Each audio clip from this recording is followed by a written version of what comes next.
घनश्याम के अनेक कल्याणकारी चरित्रों के दिव्य संस्मरणों से भरा छपिया गांव एक तीर्थ बन चुका था।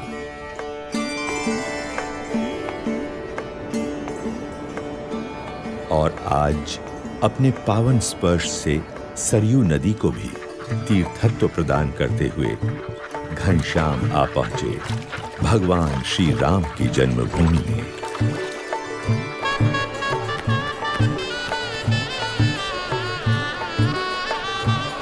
मंदिरों की महानगरी में। पिताजी, वो देखिए, अयोध्या आ गई। इच्छाराम, देख, हम भगवान राम की नगरी अयोध्या में आ गए।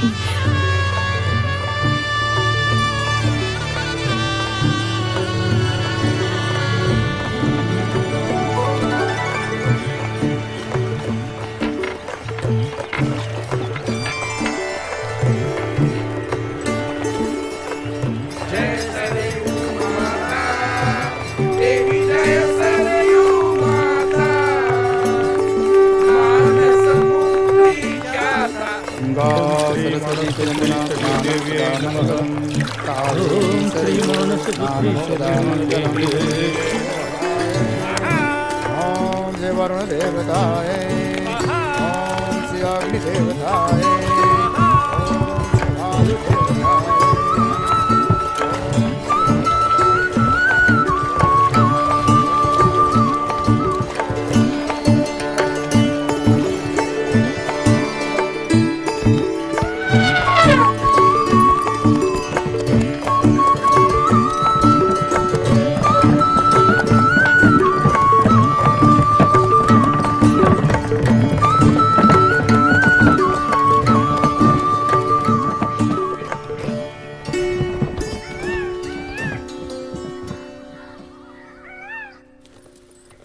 अयोध्या में सपरिवार स्थायी होने के बाद पिता धर्मदेव जी स्वयं घनश्याम प्रभु को वेद उपनिषद आदि शास्त्रों की शिक्षा देने लगे और गणित व्याकरण आदि विषयों का अभ्यास करवाने के लिए उन्होंने पंडित हृदय राम को घनश्याम का अध्यापक नियुक्त किया। हृदय राम प्रतिदिन घर आकर घनश्याम को पढ़ाने लगे। घनश्याम की तीव्र मेधा एवं विलक्षण बुद्धि से अध्यापक हृदय राम हमेशा प्रभावित होते रहते थे। अभ्यास के दौरान कभी-कभी तो यह समझना भी मुश्किल हो जाता था कि अध्यापक कौन है और विद्यार्थी कौन है, कौन पढ़ रहा है और कौन पढ़ा रहा है। समय के साथ-साथ घनश्याम ने वेद उपनिषद आदि सभी शास्त्रों में निपुणता प्राप्त कर ली।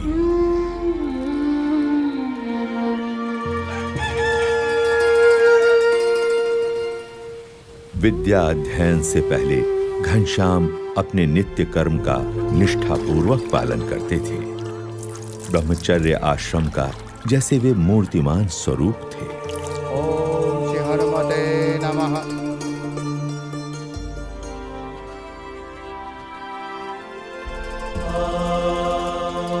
सभी को प्रतीत हो रहा था कि घनश्याम की सोच समझ और परिपक्वता बड़े बड़ों से भी बड़ी थी। घनश्याम, जलपान कर लो, कब से तैयार करके राह देख रही हूँ। भाभी, मुझे अभी भूख नहीं है। कैसे भूख नहीं है? सुबह से कुछ खाया नहीं। तुम तो जानती हो, मैं ठाकुर जी को भोग लगाकर ही प्रसाद लेता हूँ।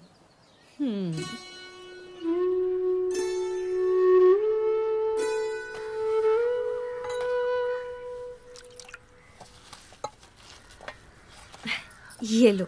नहीं नहीं। घनश्याम, ये गुलाब जामुन तो ले लो।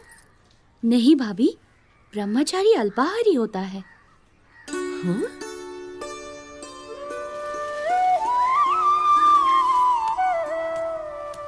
ये क्या घनश्याम, जब विश्राम करने के लिए चारपाई है तो जमीन पर क्यों लेटे हो?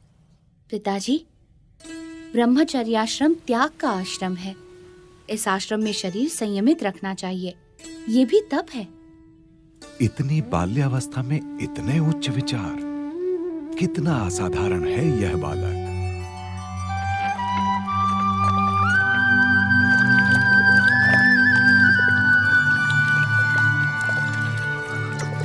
जय कपि बलवंता रघुवर कपि बलवंता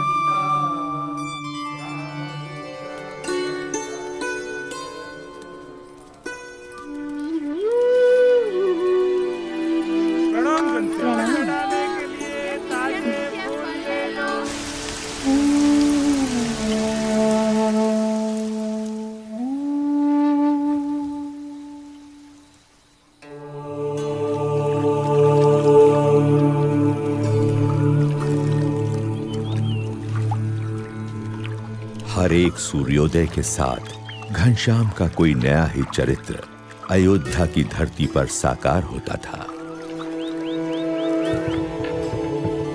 अयोध्यावासी भी दिन प्रतिदिन घनश्याम के दिव्य चरित्रों को देखने के लिए उत्सुक रहते थे। राम प्रताप, शाम हो गई, घनश्याम अभी तक नहीं आया। देख तो कहाँ है? होगा कहाँ, हनुमान घड़ी में बैठा होगा, राम कथा सुनता होगा, आ जाएगा। भगवान की कथा सुनने का उसे इतना शौक है कि बिना बुलाए नहीं आएगा।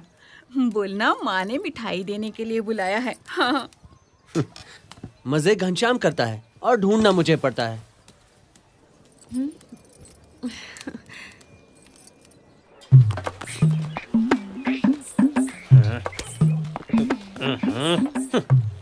अरे राम प्रताप भैया, ऐसा कड़वा मुंह लिए कहाँ चले जा रहे हो? आओ मुंह मीठा करते जाओ। मुंह क्या मीठा करना घसीटा जी, घनश्याम ने नाक में दम कर रखा है, उसे ही ढूंढने जा रहा हूँ। सेठ जी क्या है वो, लगता है आज घनश्याम को फिर से डांट पड़ने वाली है। हाँ सही कहा, सही कहा।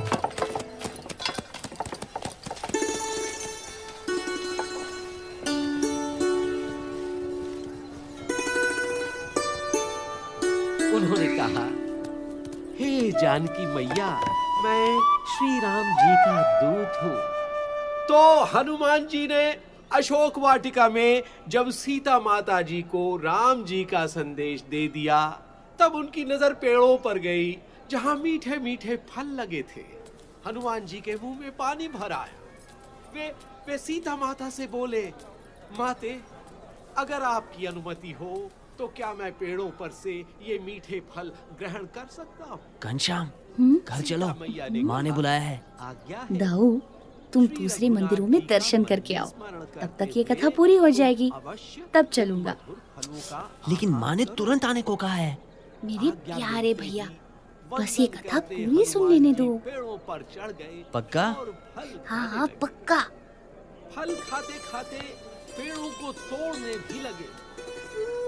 किंतु यशोदा मैया ने अपनी आंखों से इसको देख भी लिया है, इसलिए यशोदा मैया आज उसे दंड देने के लिए कुछ भी कर सकती हैं। जब कृष्ण भगवान को उनकी माता यशोदा ने ओखली से बांध दिया, तो उनके बाल सखा चिंतित हो गए। सोचने लगे कि अब क्या किया जाए। सब बाल सखा जोर जोर से रोने लगे। घनश्याम तो वहाँ था, अब यहाँ कैसे आ गया? अरे, हम ये घनश्याम यहाँ अभी अभी आया है? नहीं भैया, ये तो तब से बैठा है जब से कथा शुरू हुई है। घनश्याम घर चल, माँ ने बुलाया है। दाऊ, ये कथा तो बस पूरी होने ही वाली है, फिर तुम्हारे साथ चलता हूँ। तब तक तुम एक आध और मंदिर के दर्शन का लाभ ले लो। जानता हूँ तुम मानेगा नहीं, मगर कह देता हूँ, तेरा और कोई बहाना नहीं सुनूंगा। ये कथा पूरी होने के बाद तुझे चलना ही पड़ेगा, समझा? पक्का। आज मैं कन्हैया को नहीं छोड़ूंगी। सब गोप बालक रोते रोते गोपियों के पास पहुंचे। वहाँ भी और यहाँ भी। अब कहीं कोप भवन में? नहीं नहीं नहीं। बजरंग बली की जय हो, पवन पुत्र हनुमान की जय हो। जय हो बजरंग बली की। हाँ? अरे पुजारी जी, ये घनश्याम यहाँ कब आया? ये ये तो यहाँ सुबह से ही एक पैर पर माला फिराते खड़ा है। 3 मंदिरों में घनश्याम एक साथ कथा सुन रहा है, ये कैसे संभव है? राम प्रताप भैया, मैंने भी जब से घनश्याम को 3 मंदिरों में एक साथ दर्शन करते देखा है, यही सोच रहा हूं कि ये कैसा चमत्कार है। घनश्याम अवश्य एक दिव्य बालक है। दिव्य बालक?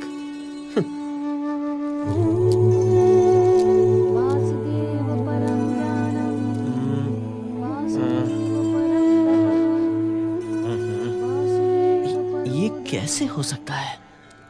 क्या सच में?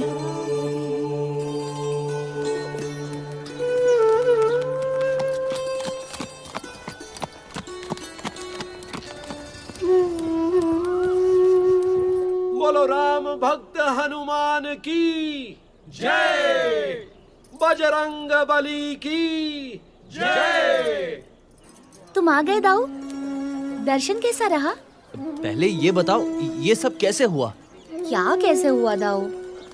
यही कि तू 3 मंदिरों में एक साथ दर्शन कर रहा था और कथा भी सुन रहा था। आपको भ्रम हुआ होगा दाऊ। आप मुझे इतना प्यार करते हैं कि आपको हर जगह मैं ही दिखाई पड़ता हूँ।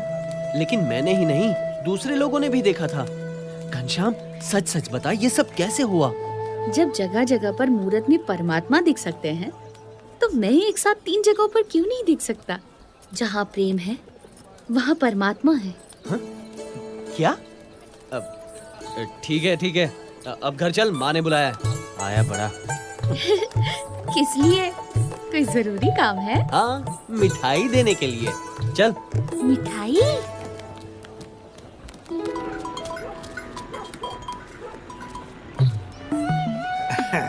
घसीटा, जलेबियां ताजी और करारी हैं। अब बिल्कुल है। लो लो, चक्के देख लो।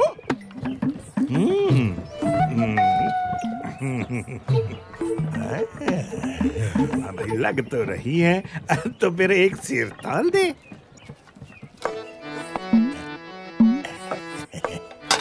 उसको कहाँ दिखाई पड़ेगा। ये राजू झुक गया।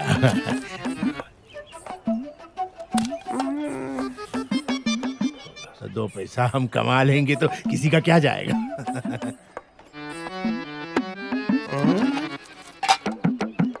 लो भैया, ये लो, एक सेर ताजी करारी जलेबियां। ये तो आधा सेर लग रही हैं घसीटा। लो कर लो बात, मैंने तो आपके सामने ही तोला भैया। लगती तो नहीं, लेकिन पता नहीं। खैर, मेरी नजर न गई हो, भगवान तो देख ही रहा होगा। वही तेरा इंसाफ करेगा घसीटा। अरे भैया, कमाल की बात करते हो। जब हमने कह दिया कि आपके सामने मैंने तोला है, तो हमें क्यों भगवान का ढोंस दिखा रहे हो आप? अरे मिठाई तो देखो कितनी स्वादिष्ट है। खाओ और मजे लो।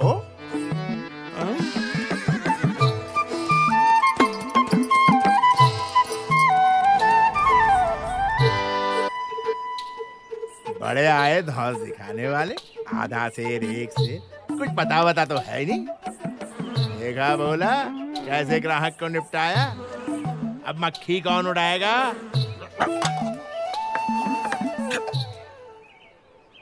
ग्राहक को धोखा दे रहा है घसीटा।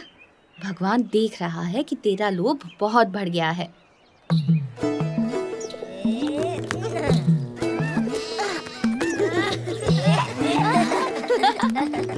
भाभी, भाभी, भाभी, भूख लगी है। थोड़ी देर रुक जाइए, खाना थोड़ी ही देर में तैयार हो जाएगा। लेकिन मुझे बड़ी जोर की भूख लगी है भाभी। तो देवर जी, तब तक चने, मुरमुरे, गुड़ पट्टी या कहूँ तो मूंग की दाल के लड्डू हैं, वही दे दूं? नहीं, मुझे तो बस पेड़े ही खाने हैं। हाँ? ये आज सूरज किधर से निकला है देवर जी? रोज तो तुम भूख लगने पर भी कुछ नहीं बोलते। भोजन के लिए तुम्हें जबरदस्ती बिठाना पड़ता है। और मिठाई तो तुम्हें कभी पसंद नहीं रही और आज पेड़े मांग रहे हो। मुझे अभी चाहिए, पेड़े चाहिए भाभी, चाहिए चाहिए चाहिए, मुझे पेड़े चाहिए। अच्छा, मंगवा दूंगी, पहले पिताजी को तो घर आ जाने दो। मुझे अभी पेड़े चाहिए। फिर तो तुम्हारी शादी ऐसी जगह करनी पड़ेगी जहाँ तुम्हारी सासू जी तुम्हें रोज पेड़े खाने को दे। भाभी, मैं तो बिना शादी किए ही रोज पेड़े, मूंग की दाल के लड्डू, बर्फी खाऊंगा, लेकिन आज तो आपको मुझे पेड़े देने ही पड़ेंगे। तो जाओ, सामने हलवाई की दुकान में बहुत पेड़े पड़े हैं, ले लो।